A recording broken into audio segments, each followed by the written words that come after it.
Número 58 de Jerez de la Frontera, la ciudad de los mil palacios. Vamos a recorrer ahora todo el entorno de la iglesia de San Juan de los Caballeros, hasta el monasterio de Santa María de Gracia. Hemos ido viendo todo el Jerez del extrarradio, luego el Jerez ya de la ciudad islámica, y ya estamos en lo que creo que fue el corazón de la ciudad original de Jerez, que era una gran ciudad, en mi opinión, una gran ciudad romana basada en un gran cuadrado. Vimos primero toda la zona de San Lucas y luego ahora vamos a ver la zona de San Juan de los Caballeros, es decir, los dos cuadrantes, por así decir, noroeste de la ciudad. Por tanto, estamos en este territorio y llegaremos hasta el convento de Santa María de la Gracia. Es decir, nos estamos acercando al corazón de esa ciudad cuadrada que estaría en el entorno de la Plaza San Lucas o de la Plaza Belén. Aquí vemos este dibujo del siglo XVI, un dibujo fantástico, donde vemos San Juan de los Caballeros. Fijaros, es un dibujo un poco confuso, pero aparece como una gigantesca fortaleza. Fijaros que da la impresión que ha sido hecha ya, construida, la primera ampliación de la nave antigua, con una gran nave gótico renaciente, que es esta pieza gigantesca, que recuerda mucho, recordáis, la gran pieza también de San Mateo. Pero aquí fijaros que aparece la iglesita gótica que conocemos, el tramo de nave que conocemos. Y fijaros los estribos que aparecen aquí. Todo indicaría que hubo una iglesia anterior, formada quizá por 3 naves, como San Dionisio, luego alterada por la cabecera gótica y luego, por supuesto, alterada por este gran elemento renacentista, gótico renacentista. Fijaros que falta el siguiente tramo y falta también la torre. Pero fijaros el carácter que va tomando ya la iglesia de San Juan de los Caballeros. Ahí tenemos Santiago, ahí tenemos la Merced, y aquí más alejadas y pequeñitas está San Mateo. Ya veis que la desproporción es muy grande, además San Mateo está un poco más alta que San Juan de los Caballeros. Ahí parecería que estaría San Lucas, pero bueno, como veis es un poco aleatorio la aparición de este dibujo, pero nos ayuda muchísimo a ver un poco la impresión general de cómo era Jerez en el siglo XVI. Estos son basados en el mismo dibujo para que veáis un poquito diferenciadas las iglesias. Aquí vemos, esta era San Marcos. Fijaros cómo en todas ellas se adivina una primera estructura siempre del románico gótico, luego transformado en el gótico, pero ya el Renacimiento va transformándolas y luego las torres. Aquí lo vemos de nuevo, fijaros cómo aparece como un gigante, San Juan de los Caballeros como una fortaleza, siempre ha tenido ese carácter, de cierta manera, de fortaleza, y ya veis la espléndida silueta de Jerez. Y aquí lo vemos de nuevo, un poquito más detallado, pero fijaros qué interesante. Toda esta cabecera ya está construida, todas estas pequeñas capillas, que a veces he dudado que son otra iglesia paralela, pero veis qué bien se ve aquí perfectamente un gran rosetón, un machón muy fuerte en esa esquina y el enorme estribo que resolvía los empujes gigantes de esa gran bóveda gótico renaciente. Aquí tenemos este mismo dibujo donde San Juan curiosamente aparece con una torrecita, no sabemos si esto es simbólico o no. Y este otro dibujo ya del siglo XIX, donde vemos San Juan de los Caballeros ya como lo conocemos hoy. Fijaros, la primera bóveda, la segunda bóveda sobre la iglesita gótica. Como veis, esto es ya prácticamente casi. Aquí está el Museo del Flamenco, la Casa del Flamenco, la torre. Ahí sí que vemos el convento probablemente, porque aquí hay una cupulita que yo creo es Santa María de Gracia, y ahí vemos el convento de Belén, de los mercedarios descalzos que fue derribado y alteró totalmente el corazón de Jerez. Y ahí vemos la pequeñita San Lucas, y ahí tenemos San Mateo. Bien, este es el plano de Madoz, un plano precioso, donde aquí tenemos esta secuencia de 2 iglesitas, San Lucas, fijaros en este corazón, en esta placita, y San Juan, con una placita mucho menor, pero también rodeada de un espacio más o menos ortogonal. Aquí tenemos Santa María de la Gracia, el convento de Belén, de los mercedarios de Belén. Como veis, la plaza Belén era una cosa alargada, muy diferente a como la vemos hoy. Y ahí tenemos esas Agustinas de Gracia. Y en este plano, ya del año 26, pues todo es más o menos parecido. La calle Francos, como veis, se llamaba Ingeniero González Quijano, la iglesita de San Juan, la iglesita de San Lucas, la plaza de Belén, pequeñita, y aquí San Mateo. Bien, pues vamos a empezar a recorrer. En primer lugar, vamos a entrar desde la Plaza San Juan. Fijaros ¿qué vamos a recorrer? Como os he dicho, vamos a recorrer el cuadrante, por así decir, norte de esta ciudad, que yo creo es una gran ciudad romana oculta bajo el Jerez antiguo. Fijaros que, siguiendo un método del profesor Jean Passigny, un geógrafo francés que ha analizado mucho las ciudades españolas del Camino de Santiago, usa un método de barrido, ahora con la inteligencia artificial sería facilísimo de hacer, buscando las líneas paralelas y perpendiculares que aparezcan en un trazado cualquiera. Así detecta si hay una fundación medieval y si hay una fundación romana esencialmente. Fijaros la de líneas paralelas, más o menos paralelas, que aparecen en toda esta trama. Algo que aunque alguien pueda decir, no, también aparece por aquí. No, no es verdad. Da la impresión que estas líneas paralelas se detienen en esta zona y se detienen también al llegar a la calle Francos, por lo cual yo siempre he deducido que el recinto romano estaba en estos límites. Bueno, fijaros cómo muchas parcelas, límites de parcelas, calles llevan esa dirección. De ahí yo deduzco que hubo una ciudad romana, quiero llamarla romana porque podría ser tartésica, pero sería quizá excesivamente optimista, donde yo creo que el límite tuvo que venir por aquí. Fijaros que aquí hay siempre un quiebro en todas las calles a partir de esta línea. Yo creo que la muralla tuvo que venir por aquí. ¿Recordáis dónde estaba la discoteca Bereber? Que en la zona esta de la Plaza San Juan tuvo que tener un elemento de esquina, quizá un elemento fortificado, heredero del cual sería este palacio, donde ahora está la Casa del Flamenco, y que luego la muralla seguiría por dentro de esta manzana, de manera que la calle Franco sería una calle de borde de esa ciudad romana. Si os fijáis, creo que esta ciudad tuvo una primera parcelas pegadas a la muralla que eran las que van marcando, la que van a marcar la calle San Juan, y lo mismo pasaba aquí. Calle que ha sido borrada, aún quedan restos en el parcelario, que ha sido borrada por todas estas construcciones, pero que vuelve a aparecer en carpintería alta, si os fijáis. Luego, aún no sé cuál era el tamaño de las manzanas de la ciudad romana. Solían ser manzanas cuadradas, con 4 villas, 4 grandes casas normalmente, o a veces una gran casa. Y eso ya es más difícil de averiguar, pero fijaros que continuamente aparecen calles paralelas marcando unas distancias. Ya veis que es una hipótesis puede decir alguien, bueno, esto es un sueño. Bueno, pero hay elementos que parece que confirmarían esta hipótesis. Y luego fijaros que hay algo muy extraño. En la ciudad romana siempre la entrada a la ciudad estaba en los ejes centrales de la ciudad, nunca en las esquinas.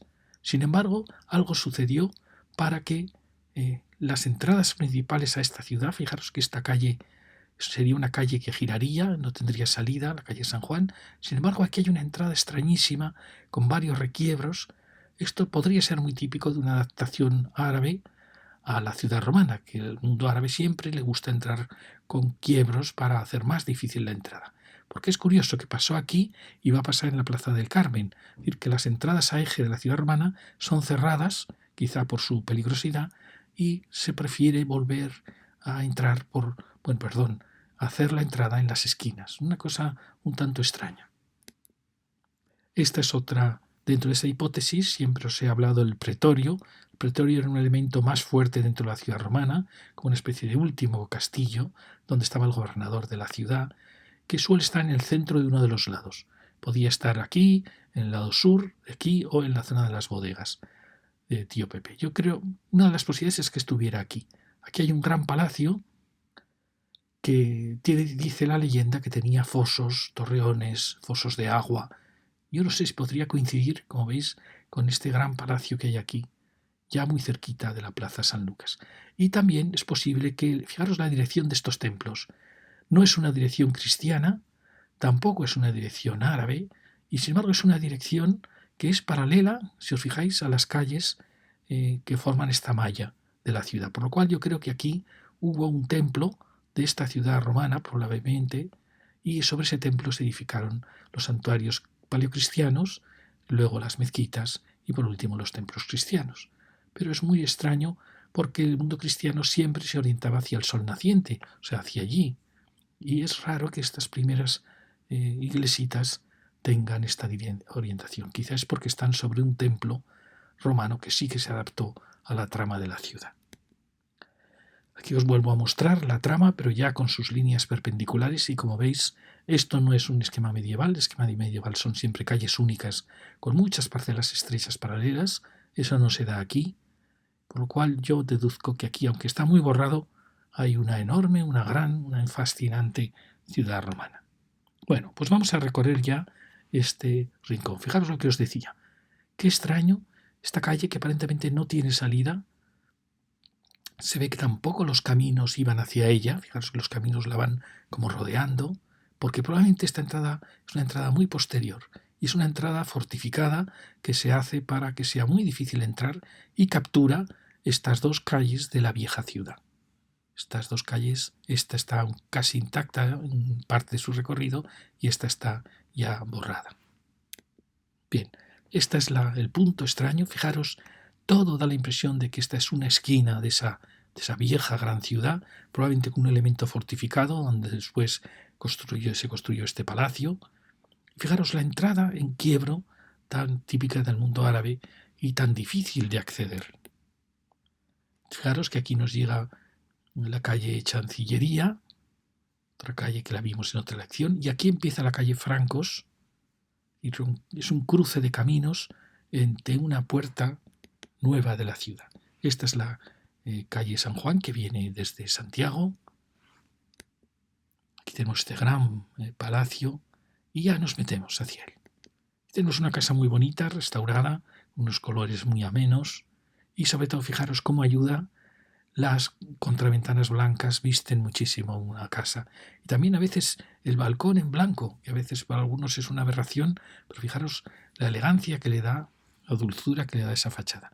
Aquí tenemos otra gran casa, fijaros con el esquema tan bonito de balcón doble, con los antiguos para sujetar las cortinas y los miradores enrejados. Fantástica. Y mirar el quiebro extrañísimo que indica primero que estamos entrando en un esquema de líneas perpendiculares, ortogonales, cuando son a 90 grados, lo cual es solo típico del mundo romano, y luego que estamos entrando en zigzag, una entrada difícil, como si hubiera sido abierta por el mundo del Islam. Fijaros, es una entrada muy fácil de defender a la ciudad. Aquí tenemos la famosa arquería, que hemos contado tantas arquerías en Jerez. Esta la hemos contado ya cuando hablamos de la calle Francos y la plaza San Juan. Y fijaros, ya aquí estaríamos retomando el eje de la ciudad romana. Un eje casi perfecto, en el cual se han apoyado las casas y los palacios. Aquí vemos una casa, fijaros, hay dos casas aquí bastante nobles, antes de la nueva capilla, y enfrente tenemos ya la iglesia de San Juan. Esta es la casa de la esquina, fijaros que también es una gran casa, y ahora aquí se ha abierto todo el entorno del ábside para poder rodear San Juan. Y vemos esta otra gran casa. Fijaros cómo era todo esto, había una serie de construcciones. Yo a veces no estoy seguro de que sea bueno liberar las iglesias de los elementos que están adosadas a ellas, pero bueno, aquí veis cómo aparentemente pues, se ha ganado el espacio nuevo que permite recorrer el ábside, pero a la vez también se generan espacios un tanto extraños, parece como no preparados para ser contemplados. Bueno, y aquí tenemos el maravilloso ábside de esta preciosa nave gótica, que es lo que nos ha quedado probablemente de una reforma gótica de la primitiva iglesia de la Reconquista. Fijaros que aquí aparecen en muchas de las iglesias de Jerez estos volúmenes cúbicos que contienen capillas fantásticas y que muchas veces pienso si son los restos de los alminares de las mezquitas. Pero bueno, es muy difícil de averiguar. Aquí tenemos este punto de enlace y la búsqueda del ábside. Fijaros la luz baja de este pequeñito ábside que es una preciosidad por dentro. Fijaros, también es muy bonito el tema almenado, aunque pueden decir que es moderno, pero bueno, en fin, de esta manera es verdad que todas estas iglesias, hasta la toma de Granada, que es pues casi el siglo XVI ya, 1492, Jerez no estuvo seguro, con lo cual Jerez era una ciudad que tenía que defenderse. Tenía que tener murallas y sus iglesias eran iglesias fortaleza. De ahí la posibilidad de que todos sus tejados pudieran ser recorribles, almenados. Bueno, aquí tenéis esta pieza tan bonita, dentro hay una capilla fantástica, y estas ventanas que aparecen en tantos elementos de Jerez, en tantas torres de Jerez, que siempre se asocian al mundo cristiano, pero retomando elementos musulmanes. Yo a veces pienso si no son realmente musulmanas, es decir, si esto formaría parte del alminar de la mezquita. Luego veréis que hay otros elementos más fuertes que podrían ser el alminar. Y aquí fijaros el contraste enorme entre este mundo gótico, delicadísimo de la nave, y la ampliación gótica ya renacentista en la época en que España está en una época expansiva de su historia y tiene ese gótico renaciente, un gótico fantástico, con una enorme escala, con unos empujes tremendos, porque las bóvedas son muy horizontales, son como velas al viento, y que necesitan estos enormes machones. Fijaros el cambio de escala. Lo vimos también en San Mateo, lo hemos visto en San Marcos, lo hemos visto en casi todas las iglesias de Jerez. Hay este cambio brutal del Renacimiento. Y aquí además completado por una segunda bóveda ya manierista o renacentista pura que le completa. Es decir, que tenemos en San Juan de los Caballeros, tenemos todos los estilos del gótico puro, del gótico renacentista y del renacimiento manierismo. Y luego la torre, incluso barroca. Tenemos todos los estilos. Y también tenemos el neoclasicismo de esta preciosa construcción. Fijaros, aquí tenemos esas dos casas que os hemos comentado. Son casas dignas con unas molduras, con la costumbre en Jerez de pintar las molduras de piedra, que bueno, es una costumbre que ya nos estamos acostumbrando a ella. Bueno, fijaros qué bonita secuencia. Fijaros los machones enormes que aparecen aquí. Luego veremos en la planta lo fuertes que son estos elementos. Pero esto es una preciosidad. Este conjunto, pegado a la iglesita, es fantástico. Mirar el balcón, las molduras, ahora lo vamos a ver mejor. Bueno, y fijaros lo larga que se hace la nave, probablemente mucho más larga de lo que fue la navecita de la Reconquista. Mirad qué elegancia, ese hueco con ese recuadro. La cornisa, fijaros lo que vuela la cornisa, vuela muchísimo. Este machón que proviene probablemente del interior de la iglesia por los empujes. Y bueno, fijaros las molduras. Fijaros qué conjunto más bonito. Está también muy bien restaurado y da mucha dignidad. Bueno, fijaros, es que es de una elegancia. Mirar. Yo a mis alumnos les llevaba siempre que cerrasen los ojos y que pasasen el dedo por los bordes de una de estas cornisas, de cualquiera de las cornisas en parte del neoclasicismo español. Y es una verdadera maravilla. Los ritmos que hay aquí, las secuencias, precioso. Ahí enfrente tenemos la capillita para la cofradía. Estas cofradías aquí, la cofradía ha sido la que salvó la iglesia de San Juan, que estaba prácticamente abandonada, saqueada desde un rayo que cayó a la torre. Aquí tenemos ya una portada del Renacimiento puro español, que se habla de que puede que sea de Hernán Ruiz, los grandes constructores de Sevilla, de todo el Renacimiento andaluz. Fijaros qué portada tan pura. Y mirar los machones tremendos. ¿Por qué? Porque aquí ya tenemos el empuje de la gran bóveda renaciente, que es el último tramo de la nave gótica. ¿Sí? Se están mezclando y aquí tenemos esta preciosa construcción neoclásica. Bueno, fijaros, parece realmente, si alguien no lo supiera, diríamos esto es una construcción romana. Tan puro es este renacimiento de estos arquitectos que podría pasar por una construcción romana perfectamente. Es realmente fantástico. Mirad qué machones, qué empujes tremendos tiene la bóveda renaciente del último tramo. Aquí tenemos el nicho de la giro y aquí tenemos la calle Palma, que es una de las calles extrañas que forman estas líneas perpendiculares, la calle San Juan, y donde, como veis, hay construcciones nuevas y construcciones antiguas y otras nuevas que han imitado las antiguas.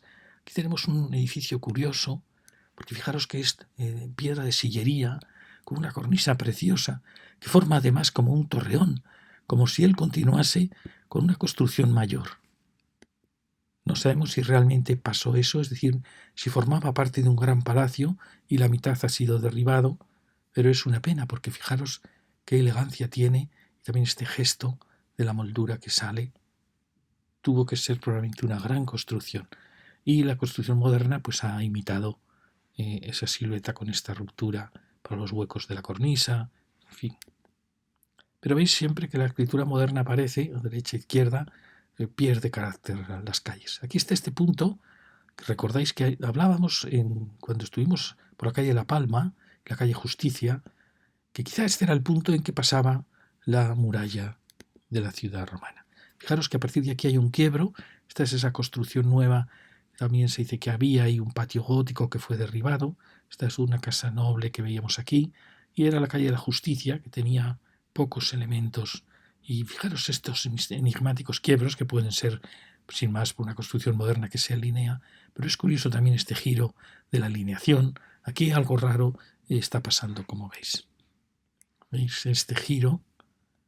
Que vemos luego que coincide también con otros giros en las casas, mirar esta frontera de las parcelas. Yo creo que este era el punto en que acababa la ciudad antigua. ¿Veis? Esta sería una posibilidad. Estamos aquí. La posibilidad es que por aquí viniera la muralla de esa ciudad que yo digo romana, porque todos los indicios apuntan a que es una ciudad romana.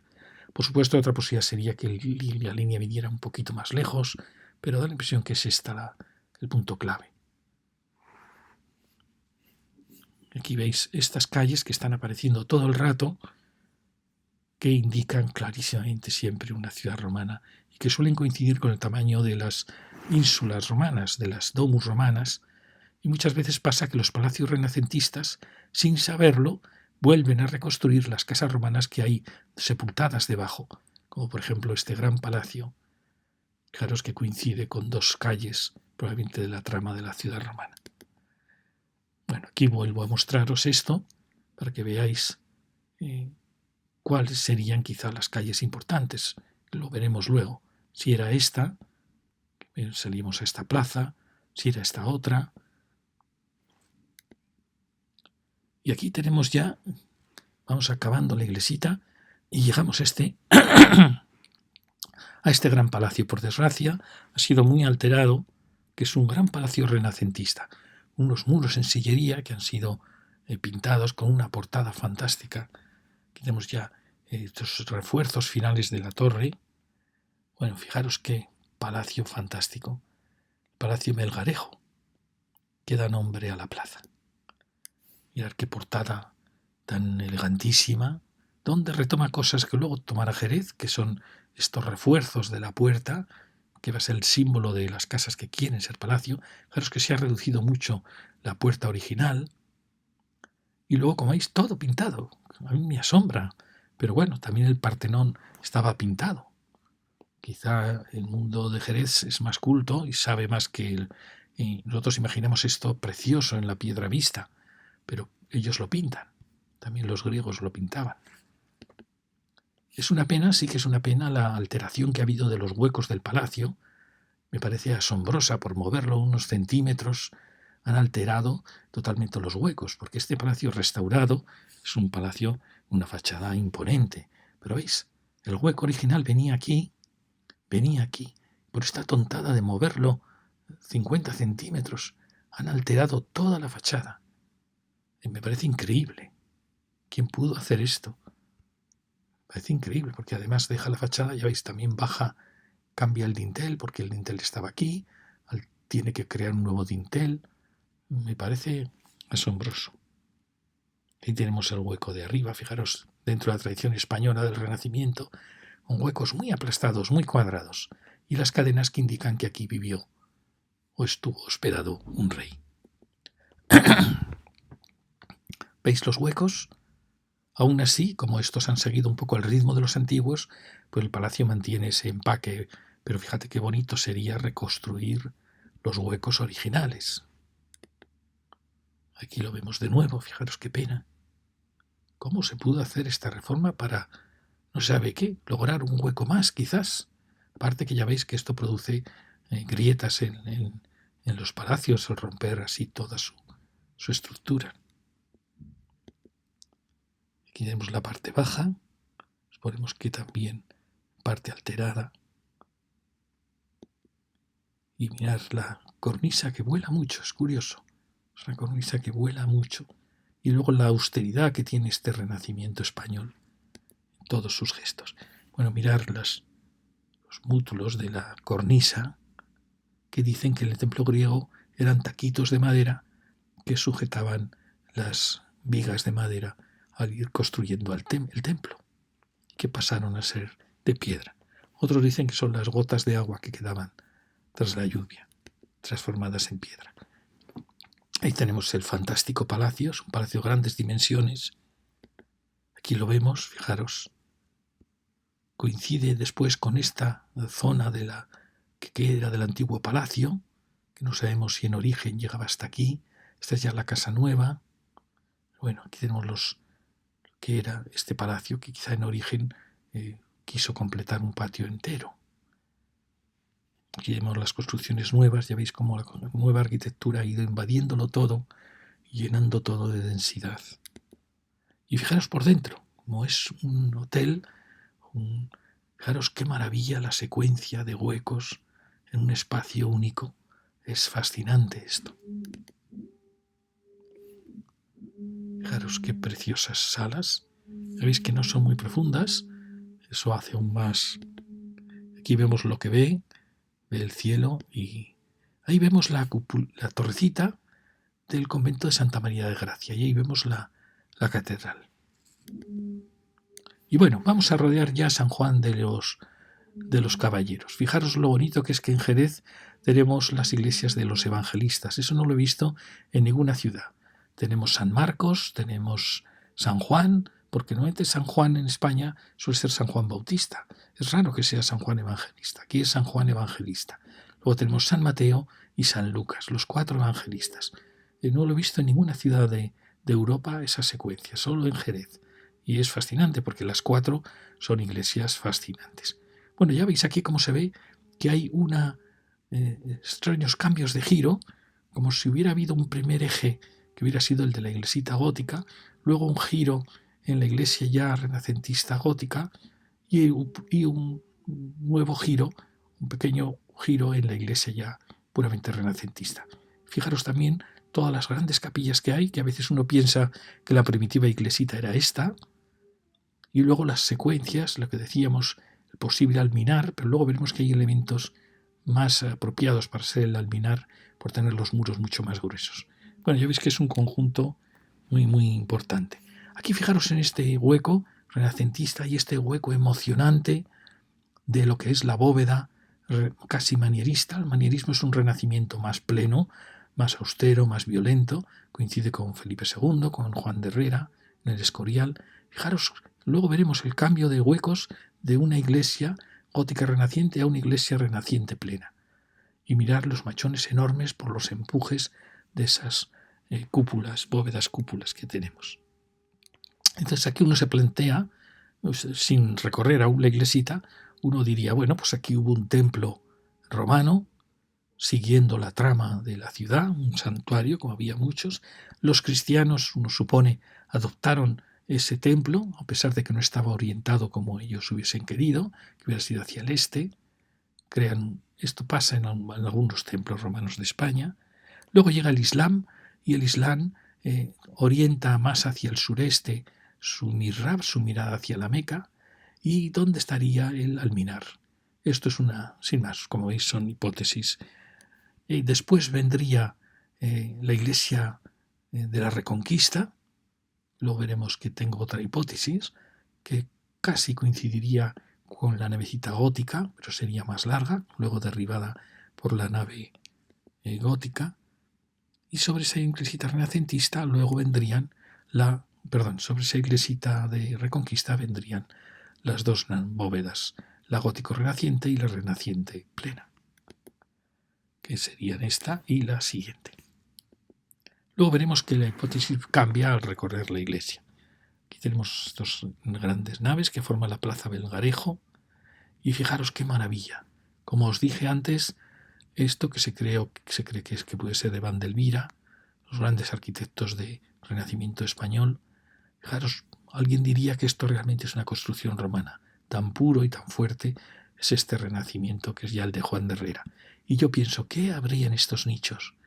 ¿Qué figuras hubo en esos nichos si es que alguna vez se acabó? Luego fijaros el volumen tremendo de esta torre. Es una torre... Jerez tiene torres fascinantes, por ejemplo, la torre de San Miguel es fascinante. Esta es también una gran torre. Fijaros el carácter fortísimo, casi de fortaleza, de todo este frente. Fijaros que usa un dórico, como luego lo hará el neoclasicismo. El neoclasicismo se basa en Grecia más que en Roma y vuelve al dórico griego, pero esto es ya un dórico purísimo, que luego seguirá dórico en el siguiente tramo y luego ya pasará al jónico. Siempre el dórico es masculino, el jónico femenino. Suele ser siempre primer piso dórico, segundo jónico, tercero corintio. Bueno, mirar la fuerza que tiene esta construcción. Es un renacimiento pleno, también se le llama manierismo, también pre-barroco, pero al final es la vuelta al mundo romano, sin ninguna duda. Fijaros la fuerza tremenda que tiene. Hay quien dice que a partir de aquí, este segundo elemento ya es posterior. Yo pienso que quizá este sería del mismo autor y que lo que ya no puede ser de él es ese frontón curvo que ya indica ya claramente el barroco. Pero es muy raro que este arquitecto hiciera esos frontones curvos. Por eso yo creo que él acabó aquí, o bien como dicen, acabó aquí y el siguiente arquitecto retomó de él estos elementos y continuó ya en barroco. Bueno, fijaros la fuerza de esta pieza, donde parece que nace de estos murallones, nace la torre cuadrada con estas columnas embebidas. Y esto es un conjunto arquitectónico emocionante. Bueno, ya lo veis, mirar aquí también, ves las columnas jónicas femeninas que van sobre el mundo dórico y parece como si la torre subiera por dentro y alguien la hubiera completado con estos torreones. Fijaros qué secuencia tan preciosa. Los tremendos empujes de la bóveda renaciente. Aquí sin duda algo pasó. Yo creo que se agrietó la bóveda, la gótico renaciente, y hubo que reforzar muchísimo todo este punto de encuentro de las dos bóvedas. Aquí giramos, ahí está el conventito de las Agustinas,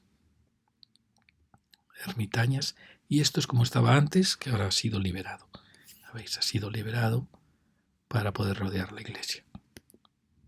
¿Veis? Ha quedado ya limpio. Entonces ahora ahí vemos la parte trasera de la calle Francos, de las grandes casas de la calle Francos. ¿Qué eran estas grandes casas? ¿Recordáis? Tanto esta como esta que formaba la esquina. Y aquí quería mostraros, para que lo vierais, nuestra iglesita, bueno, con sus dos cupulitas. Y fijaros qué bien se ve aquí. En este precioso plano vemos la iglesita gótica, que fijaros que se está ensanchando, y que yo creo que esta es posterior, por supuesto, a la iglesia de Reconquista, que tiene que estar debajo. Aquí también tienen que estar los restos de la mezquita. Hay quien dice que esta sería la pared de la mezquita. Veis que aquí hay elementos muy fuertes que podrían ser restos del alminar. Aquí fijaros los machones enormes, porque hubo problemas en este punto final, cuando primero se hace esta primera bóveda. Habéis visto en los dibujos que esta estaba sin hacer, entonces este era como el final de la iglesia. Quizá la primitiva iglesia Reconquista llegaba solo hasta aquí. Luego se hizo con la otra bóveda. Fijaros qué bonito la bóveda gótica de esta iglesita, la bóveda ya del gótico renacentista español. Fijaros la anchura de locura que tiene esta nave.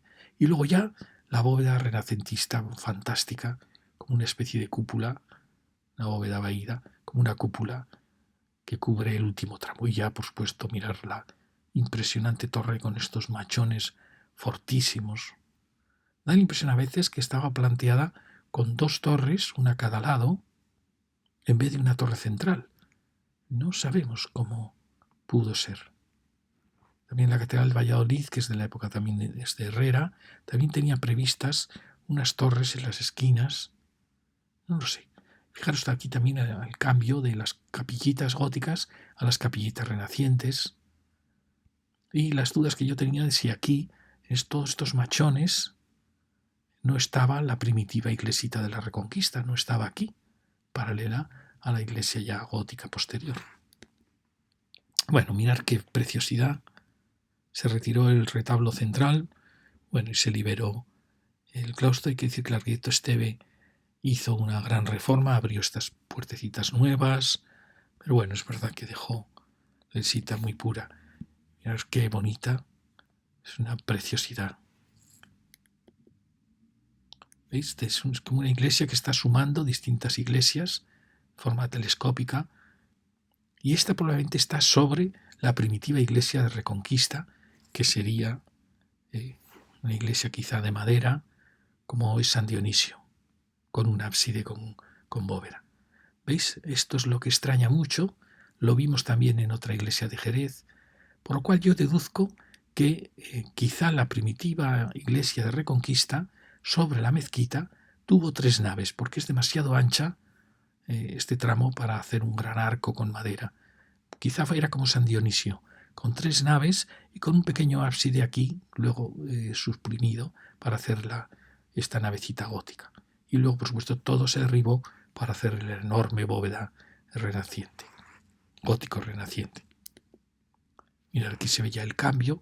Fijaros, aquí hay muchos restos de lo que pasó, pero el resultado es fascinante, porque esto se convierte en un ábside cuando realmente era la iglesita, y eso es lo que hace el Renacimiento, cambia la escala hacia una amplitud enorme. Aunque veamos como una bóveda gótica, fijaros el empuje que tiene que tener esta bóveda, tan horizontal, tan fantástica, que se levanta, cambia la escala, así eso le permite a mí tener luz aquí, y fijaros, ha cambiado la escala de la primitiva iglesita gótica, y por supuesto de la iglesia Reconquista que estaba debajo. Fijaros qué espacio tan bonito. Veis el cambio de escala radical. Aquí qué pena que no se vea muy bien, pero bueno, es esa bóveda con, fijaros, las ventanas cerradas. Ya veis que hay grietas, el terremoto de Lisboa también afectó mucho, pero ¿cómo sería con estas ventanas abiertas la luz que entraría? Siempre este gótico renacimiento le gusta la luz muy arriba, muy rozando la bóveda. Son como velas al viento de un barco. Y aquí qué pena que se vea mal porque es una bóveda impresionante, es casi una cúpula, ya veis, ya el siguiente tramo renaciente. Fijaros qué diferente la ventana respecto a la ventana gótica anterior. Esta ya es la ventana de ese renacimiento manierista español, muy fuerte, muy militar, coincidiendo con la época de Felipe II. Aquí vemos esta secuencia, fijaros el cambio de escala tremendo, fijaros la horizontal que tiene que ser la bóveda, perdonad, para poder abrir este hueco, y ahí todos los problemas que se ve que hubo. Por ejemplo, este machón no tiene ningún sentido, a menos que venga de un machón anterior, de la primitivita iglesia de la Reconquista. Aquí la crisis que tuvieron en este punto de encuentro de las dos, porque aquí acababa primero la iglesia, luego se amplió. Ya veis que son bóvedas tan enormes con unos empujes tan grandes que dan muchísimos problemas. Aquí vemos todo esto liberado, ya había sido liberado antes, pero veis, todos estos elementos me hizo pensar, ¿no será esta la primitiva iglesita? Porque es curioso, es que es como una iglesia en pequeñito, con su crucero, su nave. Es curioso lo que produce la suma de las capillas. Aquí tenemos esto que perfectamente podía haber sido el crucero final de una iglesia gótico. ¿Veis? Estamos toda esta zona que tiene toda esa secuencia tan bonita de capillas y de bóvedas. Bueno, este es el ábside, visto con fotos nuevas. Precioso. Fijaros el cambio de escala respecto con la bóveda ya renacentista, gótico renacentista, y las bóvedas de la capillita, esa que decía que podía ser el origen del minarete. Son bóvedas preciosas. Y aquí otro dibujo de la hipótesis, habiendo un poco más ya, habiendo recorrido el interior, que sería el primitivo templo romano, la iglesita paleocristiana que adaptó el templo romano. Estos son, por supuesto, hipótesis de la evolución normal de una iglesia, de un templo romano en el mundo cristiano. El mundo árabe, que llega y orienta diferentemente, a veces hacia el sur, pero realmente hacia el sureste, como sería este caso, sería la orientación buena de la mezquita, con el nicho, y luego hay que pensar que las mezquitas tenían un patio, que no sé si a veces estaría aquí o estaría dentro de ese cuadrado, es decir, la mezquita sería estas naves, y luego tendría un minarete, podría estar aquí, aquí, quizá aquí, no lo sabemos. Luego sobre ella viene, esta es mi hipótesis, la iglesita de la Reconquista, que podría ser como San Dionisio, una iglesita que se adapta a la mezquita, con 3 naves cubiertas de madera y con un pequeño ábside cubierto con bóveda, y que serían suyos los restos de machones que aparecen a veces en la pared principal de la nave, sobre la vieja mezquita. Esta sería quizá esa primitiva pequeña San Dionís.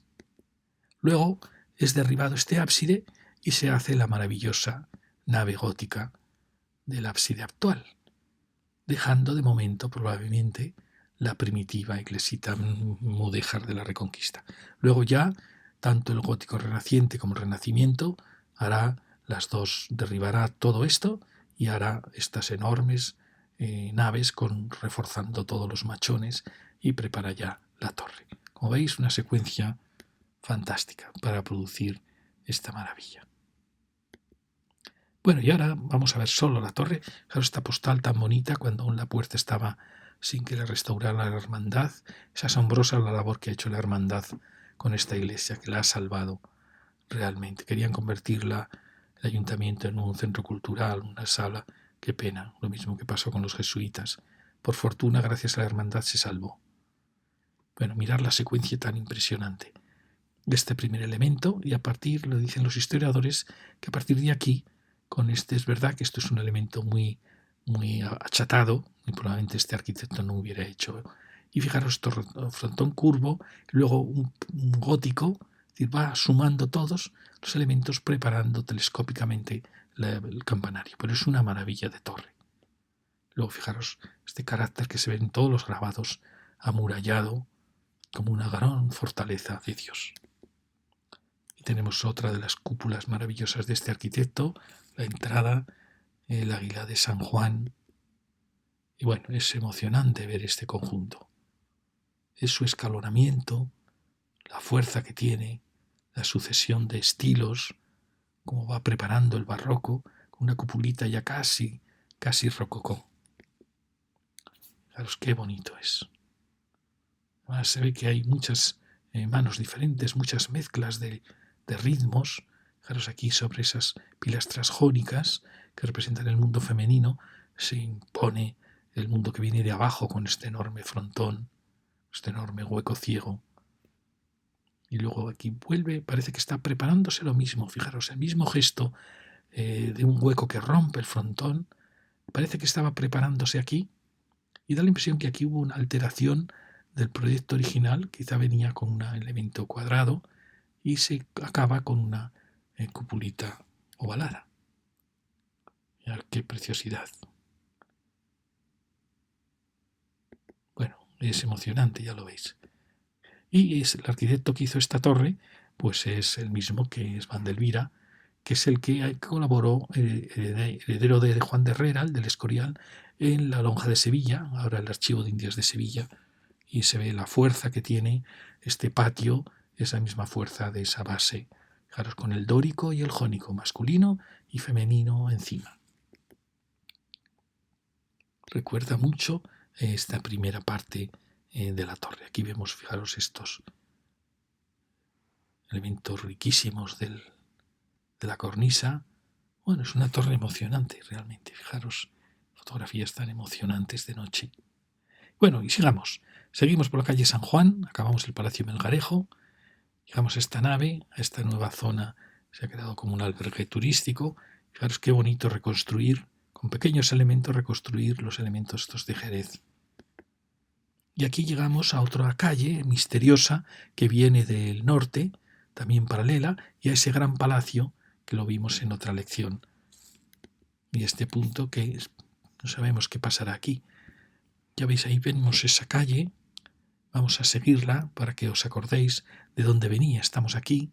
Recordáis que esto lo vimos al ver la calle Justicia, que había una entrada aquí enigmática. Esta era la entrada de la calle Justicia. Y fijaros que veníamos y se producía un estrechamiento, por eso deducíamos que aquí era como entrar a una muralla. Era la calle Salas y se estrangulaba con esta construcción y llegábamos aquí. Aquí tenemos esta que ha sido restaurada y fijaros, hay una encrucijada aquí siempre, estas encrucijadas formando ángulos rectos, lo cual es imposible en una ciudad medieval y también es imposible en una ciudad árabe. Solo es posible cuando hay debajo una trama de ángulos de 90 grados. Y aquí tenemos ya la calle Santa María de Gracia. Y ahí fijaros este gran palacio, que aunque lo hemos visto en otra lección, estaba muy bonito, porque a veces sospecho que aquí está el pretorio romano, porque este será un gran palacio con fosos, con murallas. ¿Veis? Vuelvo a poneros el dibujo, en que quizá por aquí esto que se ve pegado al palacio, que por aquí pudo venir la muralla romana. Y fijaros la de líneas que aparecen todo el rato, paralelas y perpendiculares. Esta es una posibilidad de que el pretorio fuera este y que al pie del pretorio romano hubiera un templo, el santuario de la ciudad. Eso pasaba mucho. En este mundo muy militar, los santuarios de Marte y de la guerra eran muy importantes y que realmente la plaza, no digo el foro, pero casi la plaza principal estuviera al pie del pretorio y que estuviera en la placita de San Lucas. No lo sabemos. Ahí vemos, nos dibujo, otro templo donde San Juan de los Caballeros. Esta es la calle Liebre y vemos este impresionante palacio que ha sido restaurado, transformado en viviendas. Ya veis que fantástico. Enfrente tenemos esa casa que nos estrangulaba el paso. Y si siguiésemos el palacio, recordáis que había una bodega transformada también. Aquí teníamos alguna casa digna. Allí vemos San Mateo y las calles que veíamos como en el límite ya de una ciudad amurallada, que eran todas estas. ¿Veis? Como si estuviéramos rodeando una vieja muralla. Aunque también a veces mi duda ha sido si es la calle Justicia la que está bordeando la muralla. Bueno, salimos ya por la calle Liebre, ahí vemos el gigante de San Juan, emocionante siempre. Y ahí teníamos con otro color el palacio. Y nos metemos ya por la calle Santa María de Gracia. Vamos a bajar por aquí. Fijaros que estamos rodeando todo el entorno de San Lucas para llegar al convento de Santa María de Gracia. Aquí la calle Ánimas de San Lucas. Metemos unas casas dignas, una casa más moderna, con patio interno. Y ahí llegamos ya a este mirador. Todo esto formaba parte del convento de San Lucas. Perdón, del convento de las Agustinas. Eran agustinas. Fijaros que tenemos los agustinos, donde estaba luego el cuartel de la Guardia Civil, enfrente al Alcázar.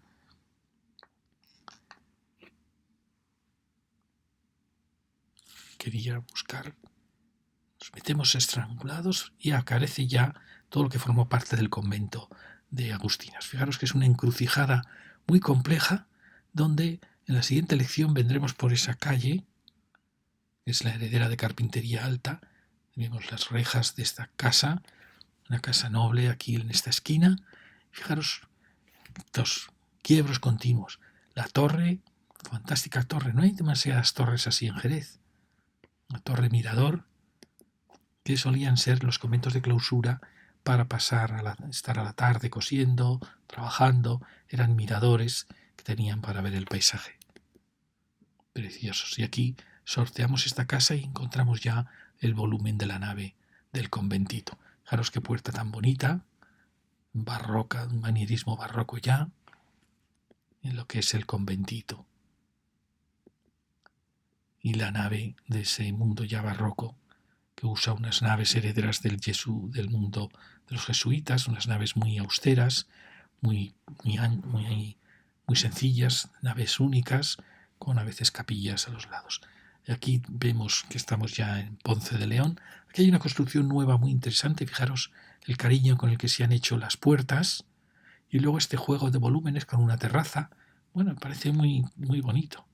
¿Veis? Es con este pequeño gesto de la pérgola. Bueno, me parece una arquitectura interesante. Suponemos que es de ese arquitecto que estamos encontrando por Jerez, o de ese grupo de arquitectos que están haciendo una arquitectura muy interesante, muy austera, quizá demasiado austera, pero muy interesante. Y ahí tenemos el Colegio El Salvador, el Palacio Ponce de León, que lo veremos en la siguiente lección. Y ahí vamos, fijaros, esa calle donde nos lleva. Pues esa calle nos llevaría ya a la Plaza Belén, a esta encrucijada, y ahí tenemos, fijaros, la calle que va a San Lucas. Fijaros, estaríamos en la Plaza Belén, es decir, estamos en el corazón de la ciudad. La pena es que esto ya es un desierto, como si hubiera sido bombardeada. Y bueno, esperemos que se reconstruya el espacio que había aquí, que se vuelva a construir el antiguo convento de Belén, aunque sea para viviendas, y porque esto no tiene solución. Es un espacio demasiado roto, demasiado grande. Aquella locura de la ciudad del flamenco, con esos arquitectos que tanto destruyeron. Y bueno, y aquí tenemos todo el conjunto de lo que fue ese convento, que como veis llega hasta San Juan, y aquí tenemos la nave de la iglesita. Son agustinas ermitañas. Fijaros en qué encrucijada estamos, en el borde de dos plazas santuarios, probablemente de la ciudad romana, y con mis dudas de dónde estuvo el foro de esa gran ciudad, si estuvo aquí o si estuvo en esta zona. Solía estar en el cruce de los ejes principales, pero a veces había una plaza santuario que cobraba más vida, que podía ser San Lucas. Bueno, aquí vemos los ejes clarísimos de la ciudad romana. Fijaros, estos quiebros los produce el Islam. El Islam, cuando llega a una ciudad romana, no hace más que mover un poco los ejes, en parte porque estaban destruidas grandes partes de estas casas. Con solo mover estos ejes, transforma una ciudad clarísima en un verdadero laberinto. Si vosotros tenéis un cruce de dos calles en cruz y movéis, desplazáis como en esvástica las manzanas, tenéis ya la ciudad islámica, que es el laberinto. Porque la ciudad islámica quiere ocultar la casa. Las casas islámicas no tienen fachadas, quiere ocultar los recorridos, quiere ocultar. Pero fijaros, si uno pone la trama horizontal, veis, sale clarísimamente, sale la trama de una ciudad romana, sin ninguna duda, con sus límites que no sé dónde irían, hacia la calle San Ildefonso, Espíritu Santo, quizá vendría más adentro. Recordáis que cuando hablamos de toda esta zona hablábamos de esos límites, pero es más o menos sabemos cuál podía ser el límite. Aquí está la Plaza del Mercado, y ahí tenemos el maravilloso ventana del Palacio Ponce de León.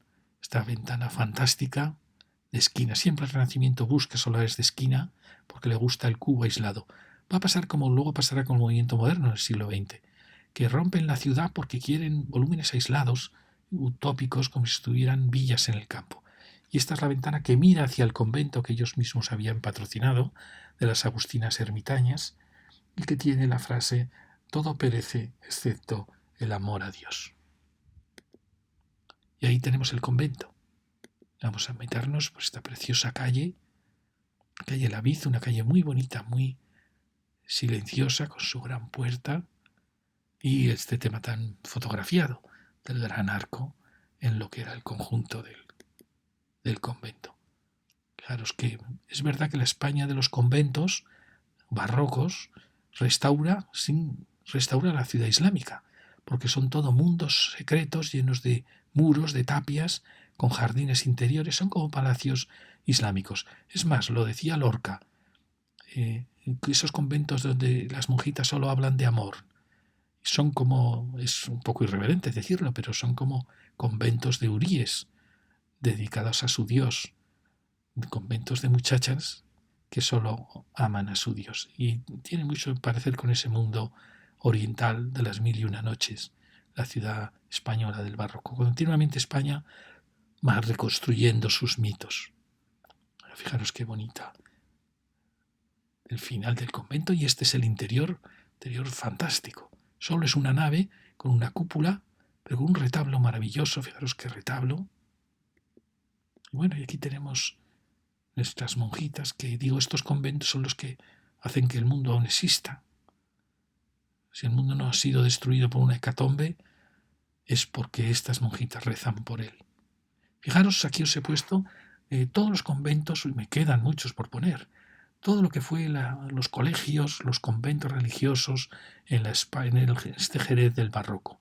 Como veis, no hay tantos como en otras ciudades. Hay otras ciudades españolas donde todos son conventos. Estoy acordándome de Toledo, incluso en parte también Pamplona. Es decir, gran parte del casco eran conventos. Aquí en Jerez no se dio tanto, sí que hay zonas de muchísimos conventos, de entre San Marcos, los jesuitas, los 3 conventos que había allí.